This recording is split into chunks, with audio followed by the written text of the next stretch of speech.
Welcome back to the channel, and up on the bench today is not Sony, it's a Pioneer PD5010 compact disc player from about 1984, 85, something like that. The colour sort of dates it to the early to mid 80s. This particular unit I found in a cash converters for very little money indeed. This sticker here is all to do with that, and I think there's another one somewhere else. Yes, it was bought with faults, and we'll go through that. The condition's not too bad. We've got some sort of it looks like burning, but it's basically where feet have been sitting, and it's some sort of reacting. Something's reacted to the actual paint. This was not the price I paid for it. It was actually far less than that. Tested on the 14th of the 6th. On the back, pretty simple. So we've got on the back here left and right, out, with subcode out. I believe that's something to do with connecting it to other parts of a hi-fi system. I could be wrong, I need to check on that. It's a shame that laser product sticker's been damaged somewhere. It's missing feet on the back, which is interesting. So it sits at an angle. I have to find some other feet. Yeah, the other side is pretty below standard.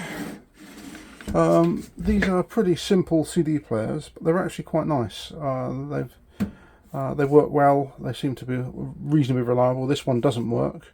So let's plug it in and see what happens. So we get lightage. Will it open? No. So it's going to be a belt of some sort. OP. So what we'll do is we're going to crack it open and have a look and see what the belts are like. So it covers off. It's a fairly big board.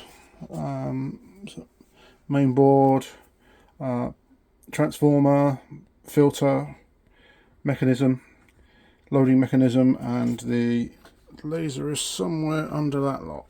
So let's have a look. Let's turn it on, and then let's see what.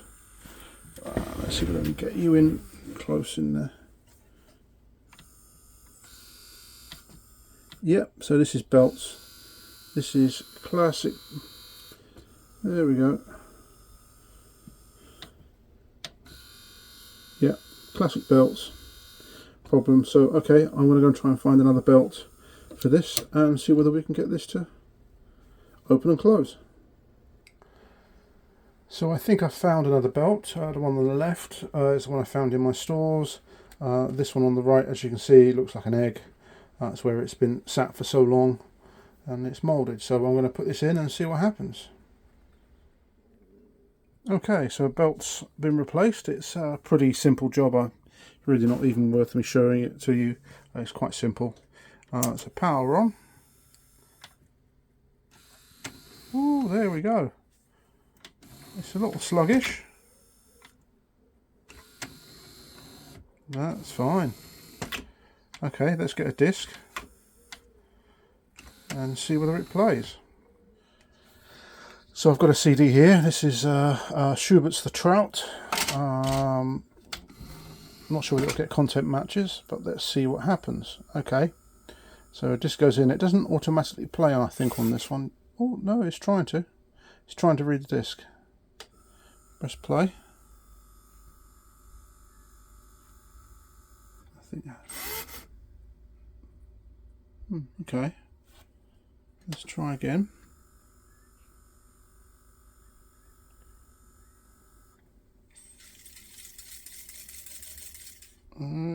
It tries to spin. Okay, so it's possible that there's not enough weight on that, so you can hear it actually trying to spin up. There we go.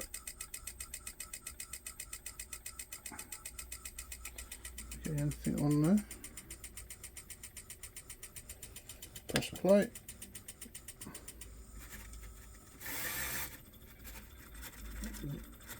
You can hear it really struggling to play. Come on, play.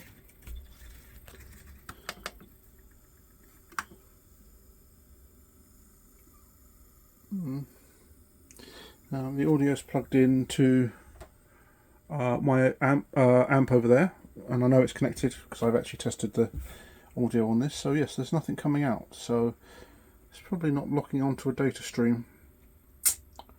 Okay. Preamp.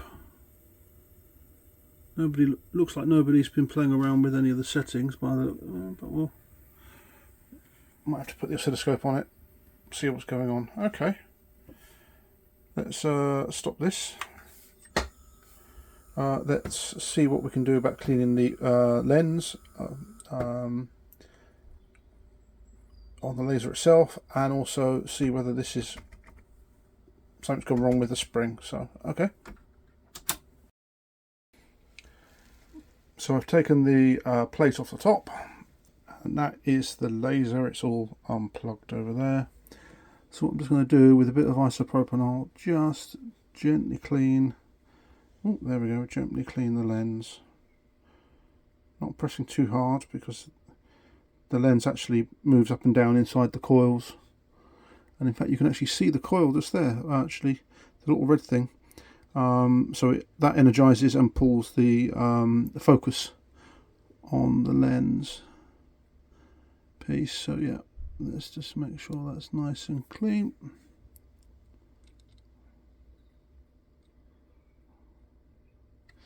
Okay, so that's the lens cleaned.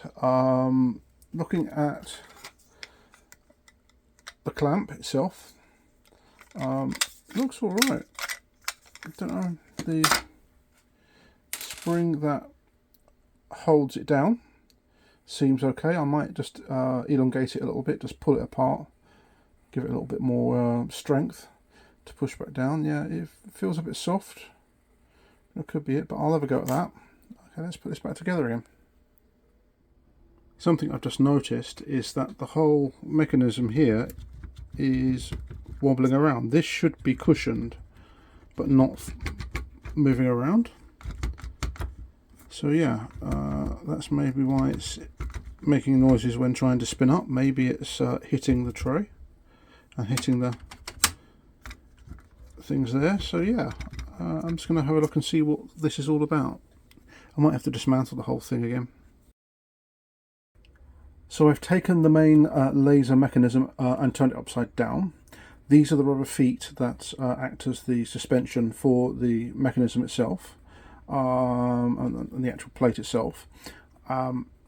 That's the laser on its sled, and the sled is done by a screw worm here with a little motor with a belt. Now the belt itself was very, very loose.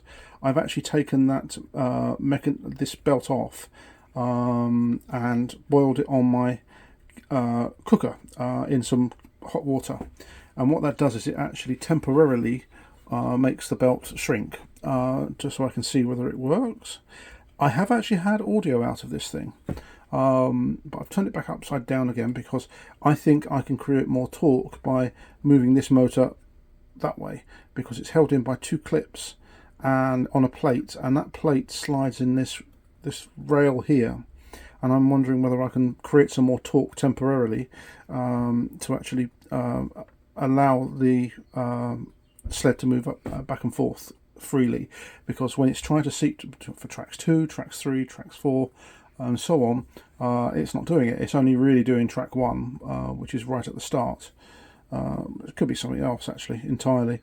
There seems to be some torque on it, but then, as I said, this belt is like an egg. It's not, rather than a circle, it's an egg. So at some point it actually loses torque on the whole assembly. So yeah, so I need another belt. These feet here all need sorting out. because it's just not sitting right, and the disc is actually interfering with these with this platter, and that's why it won't spin up. So yeah, all going remarkably well, considering this was an absolutely dirt cheap CD player. Solder's broken, so I think I know exactly what's going wrong with it now. It's just basically all belts. It just needs all belts and a little bit of a clean up. So, alright, let's keep on going. Okay, so I've taken the whole of the laser mechanism out, pushed the tray back in so it thinks that it's actually closed. I've got very precariously balanced here. I've got the ribbon cable there slightly twisted, and yeah, it seems to want to play, and play quite well actually.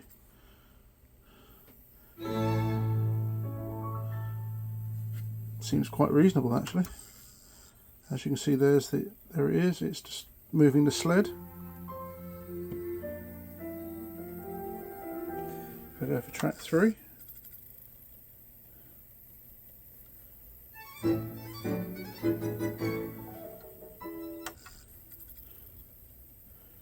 That's track 4.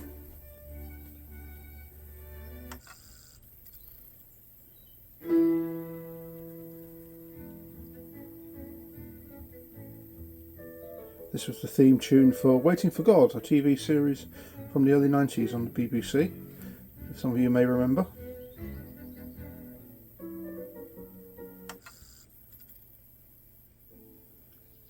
Six.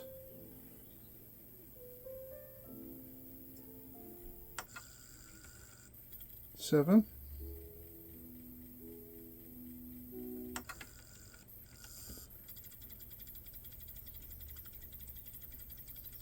Just trying to find it. There we go, right at the end. Then we go back to 2. So it seems to be doing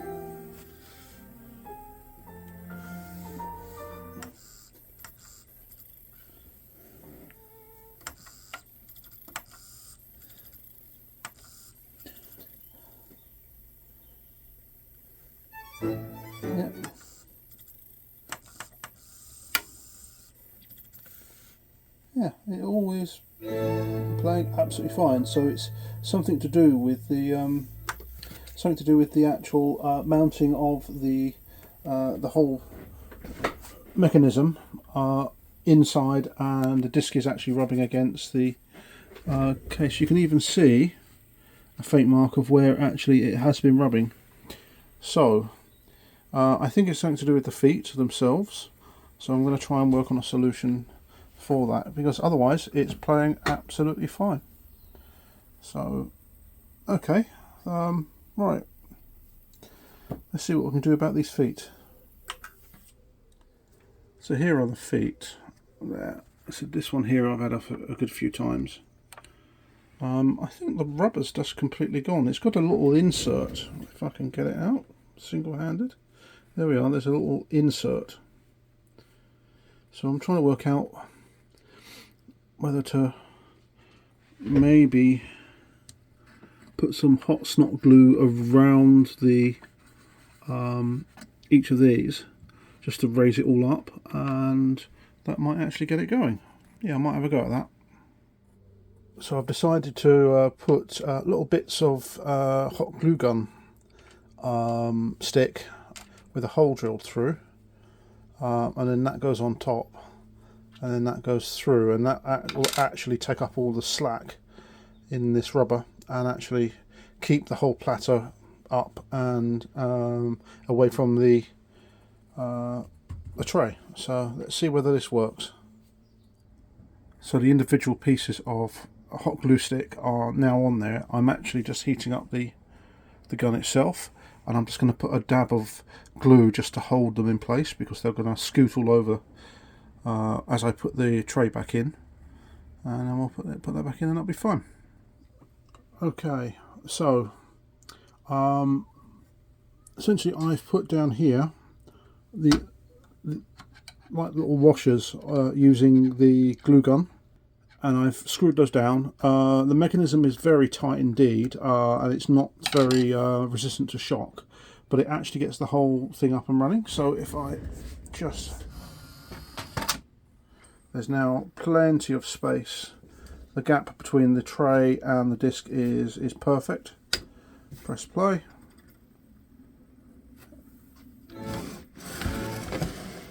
Yeah. As you can see, it's not very resistant to shock.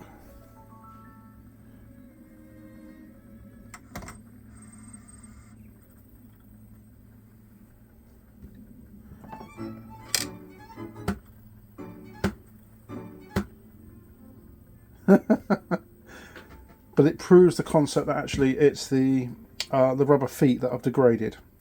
So I've got to try and think of a way of actually fixing that fully. There we go.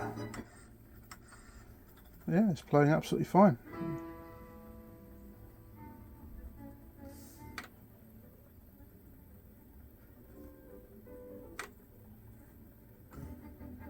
Yeah, no problem at all. So, from being pretty unusable to actually able to run, albeit not very shock resistant, yeah, I'm quite pleased with that.